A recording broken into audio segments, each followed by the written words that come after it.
তো আমরা যখন 190 বছর গোলাম ছিলাম তখন আমরা এগুলো শিখেছি। রুজির জন্য মারামারি করা, একটা টাকার জন্য মিথ্যা বলা, একটা টাকার জন্য কাটাকাটি করা, একটা পদের জন্য মারামারি করা, যে কালচার গণতন্ত্রের নামে এখনো আমাদের মধ্যে অব্যাহত রাখা আছে। কালকে থেকে যদি আমরা চিন্তা করি, যেমন আজকে যখন ঢাকা থেকে রাজশাহীতে বিমানে আসি, যে আজকে থেকে আমরা বিমানে যতজন উঠেছি ভোটের মাধ্যমে নির্বাচন করব কে বিমানের পাইলট হবে। বুঝেননি মনে হয় আমার কথা? কথা কি আমার বোঝা যায়? যে আজকে বিমানে উঠে যত যাত্রী উঠেছি সবাই মিলে ভোট দিব কে পাইলট হবে। রাজি আছেন? কথা বলেন না কেন? রাজি আছেন? কেউ রাজি হবে না, কেন সবাই জানে এখানে ভোটের মাধ্যমে যদি ভোট কিনে যদি এখানে পাইলট নির্ধারণ করে তাহলে আজকে সবার মৃত্যু নিশ্চিত, কেউ আর এখান থেকে বেঁচে ঘরে ফিরতে পারবে না। ডাক্তারের ওখানে গিয়ে মেডিকেলে গিয়ে আজকে থেকে আমরা চিন্তা করব যে ভোটের মাধ্যমে ডাক্তার নির্ধারণ করব কে আমার অপারেশন করবে। পৃথিবীর কোথাও কোনো সেক্টরে গিয়ে এটা হয় না, সব জায়গায় যোগ্যতা দেখা হয়। শুধু দেশের নেতা যখন তৈরি করা হবে তখন আর যোগ্যতা লাগে না, তখন যে যত বড় চোর, যে যত বড় মিথ্যুক, যত বড় বাটপার, যত বড় ডাকাত সেই নেতা। এবং এই মিথ্যার কালচার ঠিক রাখার জন্য এই ডেমোক্রেটিক সিস্টেমকে টিকিয়ে রাখা আছে। আল্লাহ সুবহানাহু ওয়া তাআলা পবিত্র কোরআন মাজিদে বলেন, আলিফ লাম মিম যালিকাল কিতাবু লা রাইবা ফীহি হুদাল লিল মুত্তাকিন।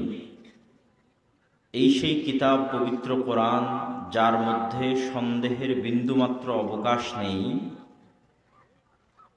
আর এই কিতাব হেদায়েত স্বরূপ, আলোকবর্তিকা স্বরূপ মুত্তাকিদের জন্য। তোমরা কি জানো মুত্তাকি কারা?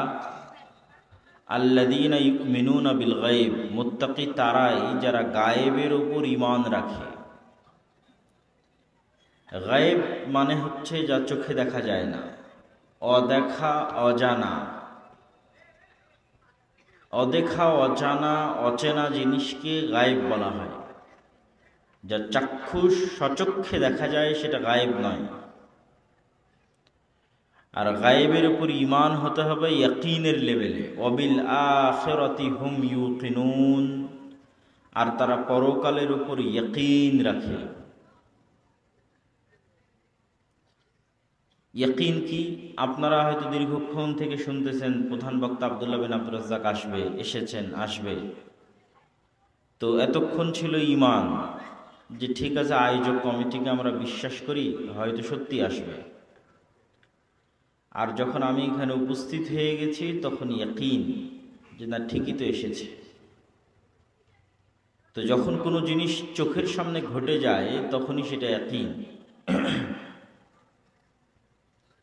আমরা বিশ্বাস করি আগুন জ্বালিয়ে দেয়, সচক্ষে দেখলাম আগুন কাউকে জ্বালিয়ে দিচ্ছে, আমি নিজে আগুনে জ্বলে গেলাম। তো আগুন যে জ্বালায় এটার উপর মানুষের বিশ্বাসের মাত্রা সর্বোচ্চ কার? যে নিজে আগুনে জ্বলে গেছে তার, না যে নিজে আগুনে জ্বলেনি তার? যে নিজে আগুনে জ্বলে গেছে তার বিশ্বাসের মাত্রা সর্বোচ্চ। যে আগুন যে জ্বালায় তা আসলে কেমন জ্বালায়, জ্বালানো মানেটা কি? কেন ও নিজে আগুনে জ্বলে গেছে।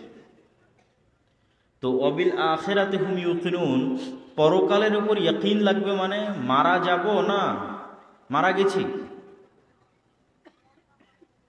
মারা যাব এটা তো স্বাভাবিক বিশ্বাস, যে ঠিক আছে আমার গ্রামের ওই লোকও মারা যাচ্ছে, কালকে দেখলাম আর একজন মারা গেল, পরশু দেখলাম আর একজন মারা গেল, তো আসলে আমিও একদিন মারা যাব, এটা বিশ্বাস। আর ইয়াকিন কি? আমি মারা গেছি। যেমন আব্দুল্লাহ বিন আব্দুর রাজ্জাক চলে এসেছে, এরকম ইয়াকিন হচ্ছে আমি মারা গেছি। আল্লাহ সুবহানাহু ওয়া তাআলা নবীদের, অনেক নবীকে গায়েব দেখার সুযোগ দিয়েছেন, যার কারণে তাদের ঈমানের মাত্রাটা অনেক বেশি। যেমন ইব্রাহিম আলাইহিস সালাতু ওয়াস সালাম আল্লাহর কাছে চাইলেন যে হে আল্লাহ, আপনি যে মৃতকে জীবিত করতে পারেন এটার উপর ঈমান তো আছে, কিন্তু সচক্ষে দেখতে চাই। আল্লাহ বলছে আওয়ালাম তুমিন, তুমি কি ঈমান আনোনি? হ্যাঁ, অবশ্যই ঈমান এনেছি। ওয়ালাকিন লিয়াতমাইন্না কলবি, কিন্তু আমার অন্তরের বিশ্বাসের মাত্রাকে আরো সর্বোচ্চ লেভেলে নিয়ে যাওয়ার জন্য সচক্ষে দেখতে চাই যে আপনি মৃতকে জীবিত করতে পারেন। তো আল্লাহ বললেন, 4টে পাখি ধরো, জবাই করো, 4টে পাহাড়ে রেখে আসো, গোস্ত মিক্স করে ওদের নাম ধরে ডাকো, উড়ে আসবে। তাহলে তুমি সচক্ষে দেখবা যে পাখিকে আমি জীবিত করলাম। আমরা বিশ্বাস করছি জান্নাত এবং জাহান্নাম আছে, আর মুহাম্মদ সাল্লাল্লাহু আলাইহি ওয়াসাল্লাম জান্নাত এবং জাহান্নাম সচক্ষে দেখেছেন। আমরা বিশ্বাস করছি কবরের আযাব হয়, আর নবীদের অনেকেই সচক্ষে কবরের আযাব দেখেছেন। তাহলে তাদের বিশ্বাসের মাত্রা এবং আমাদের বিশ্বাসের মাত্রার মধ্যে পার্থক্য আছে। যতক্ষণ মুসলমানদের বিশ্বাস ঈমান বিল গায়বে, ইয়াকিনের স্তরে না যাবে, ততক্ষণ মুসলমানদের বিজয় সম্ভব নয়, কখনোই নয়। আমরা সাধারণত সেকুলার পৃথিবীতে সেকুলার জীবন যাপন করছি, এই জন্য আমরা সবসময় কম্প্রোমাইজ করাতে ব্যস্ত। মুসা আলাইহিস সালাতু ওয়াস সালামের কওম এবং তিনি ফেরাউনের নিকটে দুনিয়াবী শক্তির দিক থেকে যতটা দুর্বল ছিলেন, আজকের গাজার মানুষেরাও অতটা দুর্বল নয় ইসরায়েলের কাছে। কিন্তু আজকের গাজার মানুষের যদি কোনো দুর্বলতা থাকে সেটা ঈমান বিল গায়বে দুর্বলতা। আজকের মুসলমানদের যদি কোনো দুর্বলতা থাকে ওটা ঈমান বিল গায়বে দুর্বলতা। আর মুসা আলাইহিস সালাতু ওয়াস সালামকে আল্লাহ সচক্ষে শিখিয়েছেন আল্লাহর গায়েব কি। আপনি দীর্ঘদিন থেকে যেই ফোন ব্যবহার করে আসতেছেন, আমি সেই ফোনকে পরিবর্তন করে আরেকটা জিনিস বানিয়ে দিলাম।